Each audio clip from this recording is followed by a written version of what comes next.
Welcome to episode 5 of I Didn't Know That, Food for the Soul. I'm your host, Ashley Warden, and I'm joined by Jenn Tilton of the channel Baker. As an intuitive medium who works through food, Jenn teaches me not only how she does readings, but how we can all tap into our own unique spiritual gifts. So thank you for being here with me today. I'm just so excited that you made the long trek over here from Whitmore Lake? Yes.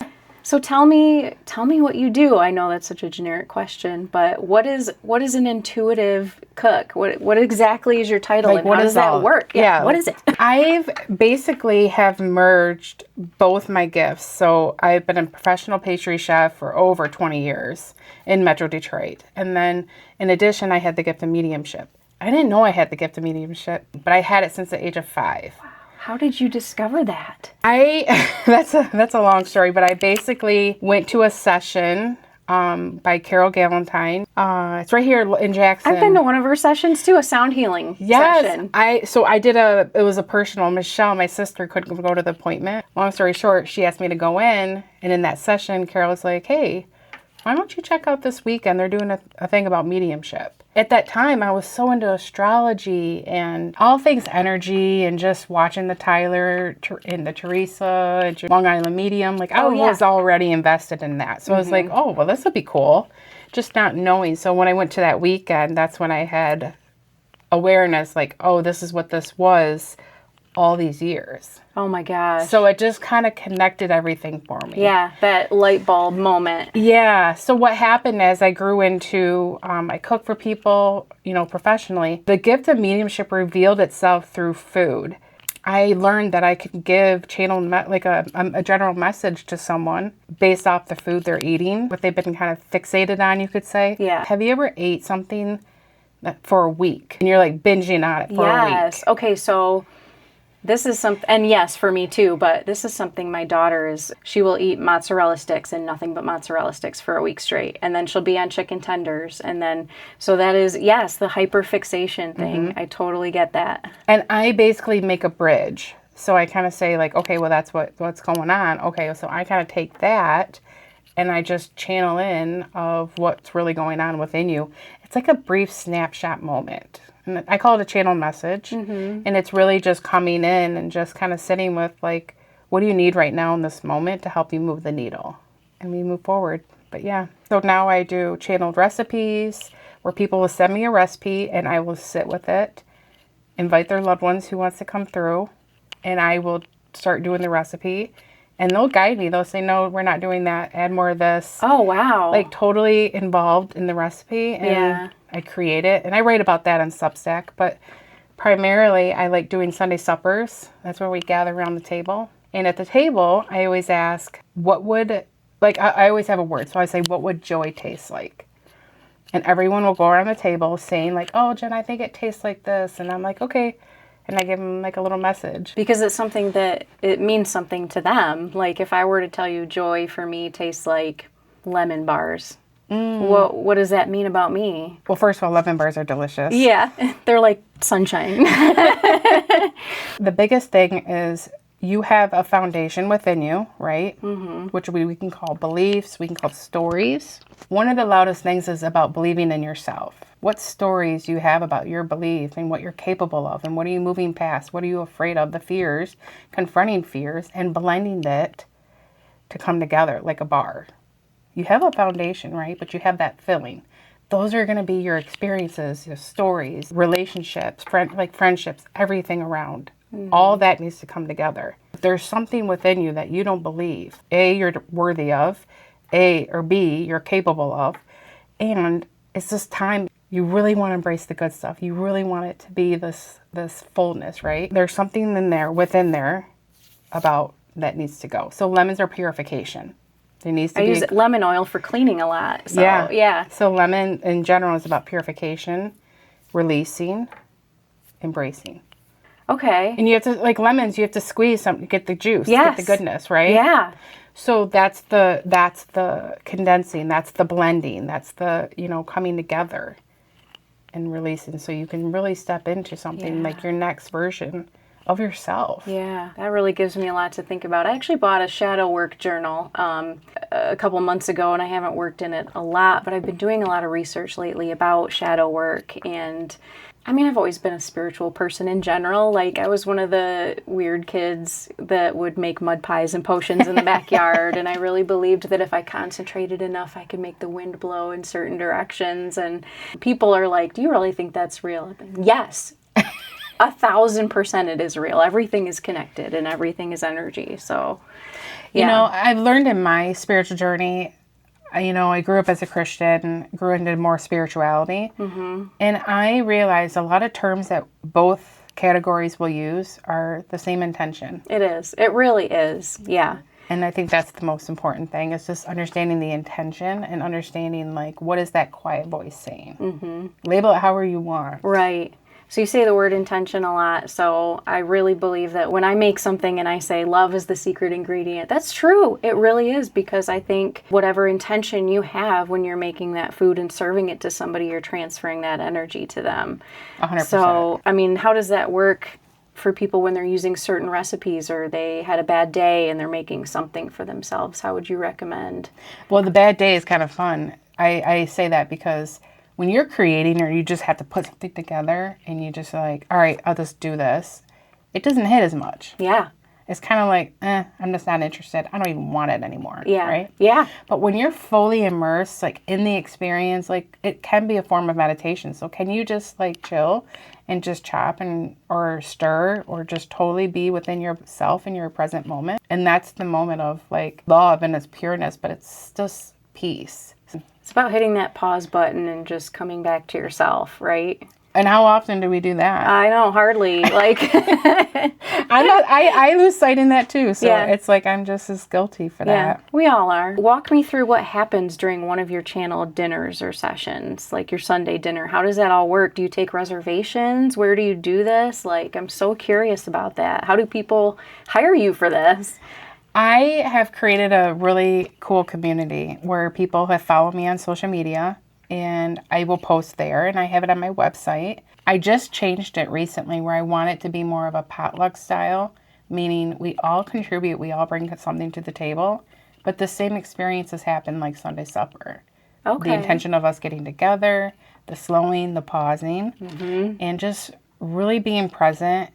But it also goes back to, like, me asking an intentional question. What something will taste like. What are the dishes that people bring? What does that tell you about them? Does that give you insight? That's kind of fun too. Like, Yeah. we can explore that in different ways.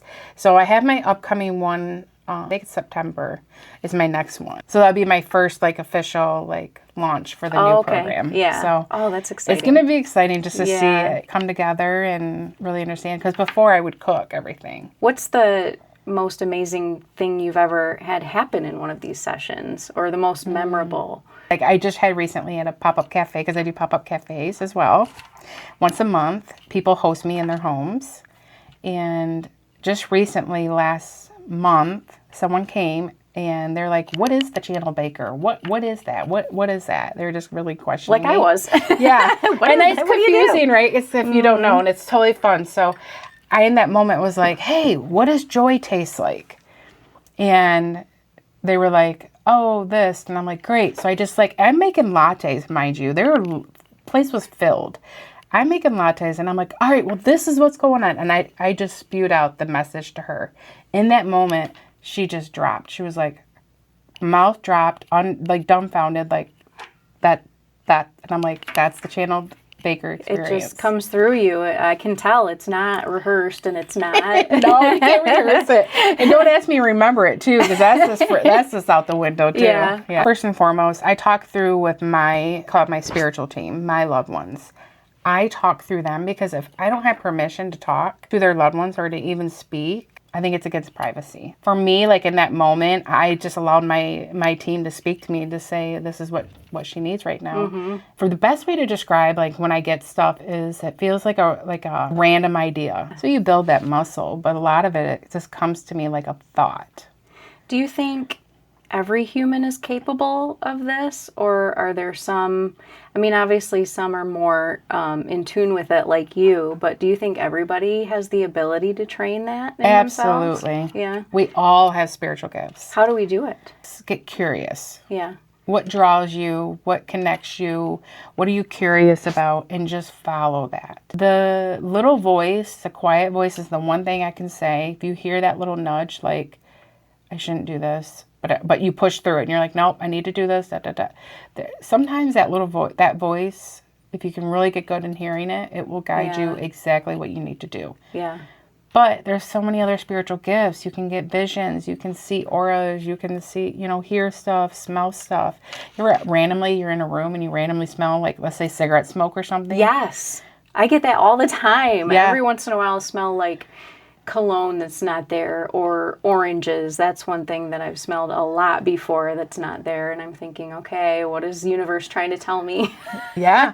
And that is truly a gift. Yeah. That is one of the many gifts that... Wow. I like to say, like, I have abs underneath my stomach, right? Underneath this chub, I have abs, right?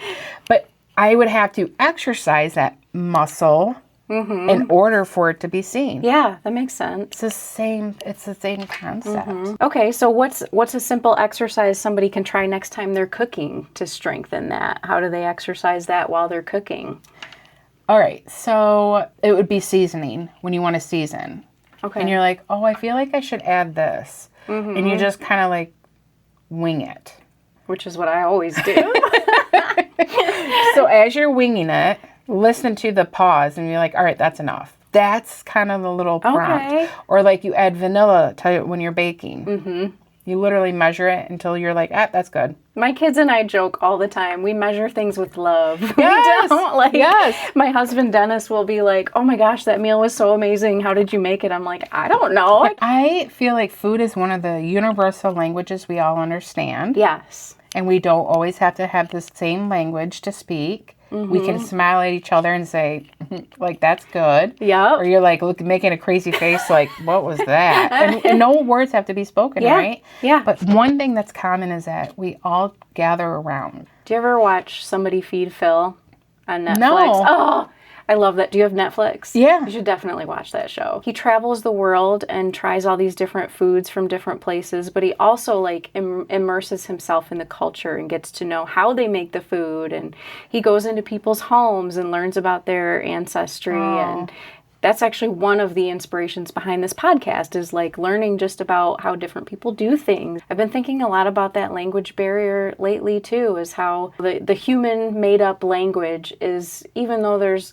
hundreds of them, thousands of them probably, there's still so many limitations, and there's so many other ways to communicate than just verbal language. Yeah. And food is way up there. If anyone's going through something like a death or a birth or some kind of celebration, it's just very common. People bring dishes, they support through food. Why is food included in every celebration? There's a reason for that. Weddings, cake, meals, everybody gathers around food. I really think it boils down to comfort. Yeah. Being familiar, something that we can all not necessarily agree on, because not everyone's going to like everything, but it's the most comforting, familiar thing. It's something we all do. We all eat. There's something about when you gather in a space, especially the kitchen. Why does everyone always go to the kitchen? In terms of taking care of your home, you have to take care of your home, and your space it's an extension of you. And I kind of see the kitchen as like the mother of the home. The kitchen is, it's just that nurturing. That's the place that fuels you, basically. Oh, yeah. That's a great way to look at it. Yeah. I never thought of it, but it's so true. I'm one of those that we like to listen to music in the kitchen and dance in the kitchen. Yeah, and we sit on the kitchen counter and have conversations. Yeah. I'll be honest. When I'm in the kitchen, it's really funny when I cook on retreats. I just get so in my head and lost. It's really a meditation. I really tune out a lot that's around me, and I just get in this solid zone. Do you find yourself like that too? Sometimes, but I do, if I don't have some sort of background music or something, I do feel like everything's just a little bit too quiet. So I do get in the zone, and definitely if people are trying to talk to me while I'm like cooking, it's difficult for me. Plus I'm ADHD, so that doesn't help. But I find that I am very picky about the music that I play in the kitchen. Like sometimes I'll be in the mood for like some soft jazz or like Aretha Franklin, or it just really depends. And I think that ties into what kind of food I'm cooking too, and what the weather's like, and it all ties together, but it's all based on how I'm feeling in the moment, I think. So what would, certain things that people crave, like, or are addicted to, like coffee, caffeine, junk food, snacks, like what do those kind of things say about people? Well, I think energetically, processed foods in general, it's a lower vibration. So notice when you eat it, you're going to feel like, ugh, I feel bloated, I feel heavy. When it comes from the food that comes from the earth, that gets that sun and just nourishment of the earth, like you're literally receiving all of that energy in that bit. We should be embracing these farmers markets. Yes. Really supporting local and just enjoying what they have, but we get to ingest. Like right now, strawberries are my thing now. That's my favorite. Yeah. Yeah. Strawberry picking. Have you been picking strawberries? I never have. I do have my own strawberry plant at home. One little tiny plant. She produces like 10 strawberries at a time. But I just, it's not enough to make anything with. But I'll walk by and just pick one off and eat it. And no, I've never gone strawberry picking. I need to. Where it's prime right now. Yeah. So this heat, it just switched. Yeah. I think there is a strawberry farm here in Jackson, actually. You better go with the kids. Yeah. Or if you want it by yourself and just really be intentional in that space and set the intention. When I say, like, whenever you go do something, or even before you go into the kitchen, like, set an intention. Like, I really want my family to feel seen and nourished today. It's like saying a prayer. It's the same thing. Like you said, it translates. It's all the same thing. It is. 1,000%. Can I rapid fire some questions at you? Okay. Yeah. One ingredient you could not live without. Sorry, I take a sip. No, you're good. Butter. Oh, yes. Salted or unsalted? Oh, always salted. Thank you. I bake with salted too. I collect butter things. So, like, I have a butter fridge magnet. I have a butter beach towel. Like, I just love butter. I get crazy on butter. I love butter. I love butter, and I'm picky about it too. Like, what I cook with and what I eat with are two different things. Interesting. Okay, anyway, moving on. Coffee or tea? Coffee. Hot or cold? Cold. Sweet or savory food? Oh. I know, that's an impossible choice. I know, that one's hard. Because it's such a based on a mood, right? I'm going to say sweet first. Okay. What is a food or smell that instantly takes you back to your childhood? Pot roast. That smell of pot roast, and the cooked carrots, the onions. Oh, yeah. Yeah. Yeah, I think that would be it for me, too. My mom made hella pot roast when I was a kid. Yeah. I remember my mom always used to make homemade hot chocolate. Every time we'd go sledding when I was a kid, my mom would put the big pot on the stove and pour it full of milk and like actual like cocoa powder and sugar and everything right from scratch. I always say that about ranch. Once you have the real thing, there's no going back. Yeah. You're not going to, like butter, those tub butters. Yeah. They call butters, but they're not. It's not butter. Right? I can't believe it's not butter. I can believe it's not butter. Are you coffee or tea? Coffee. Yeah. I mean, I like tea too. I drink a lot of tea, but I always prefer coffee. Yep. Black coffee, black tea. Earl Grey is my favorite. Straight actually. black coffee, huh? Mm-hmm. You don't even do any creamers or? Sometimes, like, I'll start off in the morning with a couple cups of black coffee at home just when I'm waking up. And then when I pour my to-go cup to come to work, sometimes I'll put some, like, sweetened almond milk in it or something light. So what does that mean? I don't do. I mean, I'm crazy. No, God, no. I think that's one of the loudest things is for coffee is just allowing and accepting and surrendering to things may take longer than what you're used to. I'm always, ADHD. I'm always going from this project to that project and that project. It's not stimulating enough. Word reliable comes up. There's a trusting factor with it. Yeah. It's like your reliable cup of coffee, and that's how I want to be too, is to be reliable. So. But you already are. It's that little girl within you that's saying something else. So I have to talk to the little girl inside me and be like, look it. Sometimes maybe it's what you're doing, like as you're busy at work or family life. Like a lot of that can just swallow you, right? Yes. So it's really taking that moment and just literally stopping and just smelling it. Can you have more gratitude? Yeah. Oh, definitely. Really dig into the gratitude piece of like, I get this pause. I have this experience. But well, tea, I think, though, I do always choose to drink it when I need comfort. Tea is always slow for me. Coffee is always, I got to go fast. Just because that's the story you have with it does Right. not mean that has to be the thing. Yeah. Like, what is the non-negotiable for you? And that's for you to kind of sit with and figure out. Yeah. This is important to me. This actually fills my cup. Mm-hmm. And those are the rituals in your day that you need to incorporate. Yeah. Non-negotiable.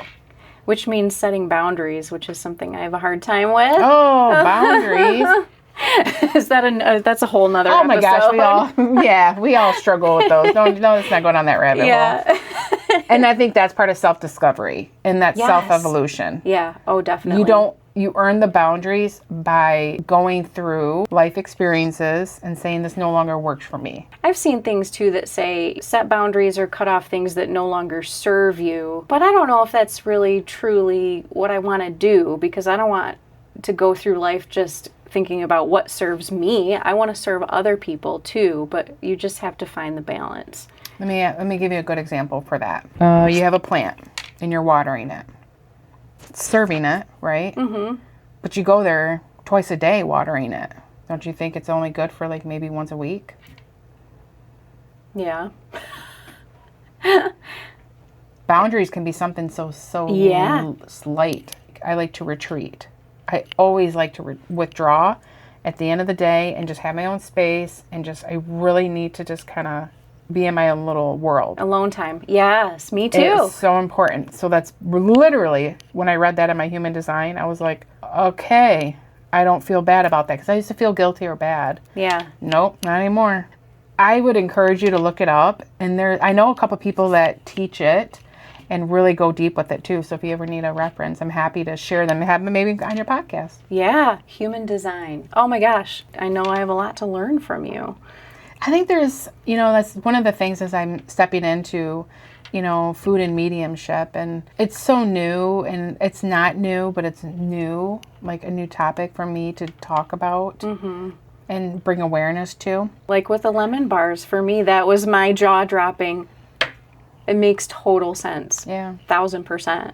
If you could give every listener one practice to help them become more intuitive, like we were talking about exercising that muscle, not just in cooking, but in life, what would you tell them? It's the first thing that comes to you. If I can encourage you guys to just listen to the first thing and not doubt it and question, just let it be and follow that, because that's usually your gut, your intuition. Yes, that's something that I have struggled with. Things that I regret maybe in my past were always things that I didn't listen to my gut. When you first have emotions, let that pass, let your first emotion pass, and then let your logical brain evaluate that emotion, but not too much. I think that also helps understanding your intuition and your gut instinct too. Yeah. Because sometimes you can think like, oh, I'm sitting in traffic and I'm mad. Like, that's your gut feeling that you're mad, but what does that say that you need in that moment? Or understand, like even that example, just trust that, like I did today, I was running late and I was like, kind of like, what happened, right? Yeah. What I am going to do is I'm going to acknowledge, for, just being late and apologizing for that, but also trusting that I'm being protected. You know what's funny? I think right before you texted me that you were going to be a little bit late, I was trying to get my mics connected and they weren't working, and I was getting I was nervous, like, oh my gosh, she's going to get here and I'm not going to be able to get these hooked up and I'm going to look like an idiot. Honestly, I was a little bit relieved that gave me a little more time to set everything up. So there's your reason. I always feel like we're protected. Yeah. We're always, and that could be within traffic. That could be like just us traveling in general, but also like whatever we're working on, like we got you. Like just take, Yeah. I've really learned to take my brain and just like, Yeah. That is an amazing skill. Yeah. I've got to practice that a little bit more. I'm working on it, though. The inner critic, right? Yeah, it's our yes, inner critic. Yeah. Well, I'm trying to think if there's anything else that we need to talk about. I appreciate this opportunity. Oh, this my is so gosh. cool. And Thank being you. open to learn and just Yeah. being open to receiving. And that's really, your curiosity is going to help other people. And That's just what this is all open it about. up. Yeah. Well, and it's still a new baby podcast, but hopefully it grows and hopefully people. We're not sticking to the baby podcast. We are a podcast. Yes. Taking steps. We're and that's learning. We're growing. Anytime anything's presented to you, I think there's always opportunities, and I think we just need to embrace them. So thank you. Yeah. Appreciate it.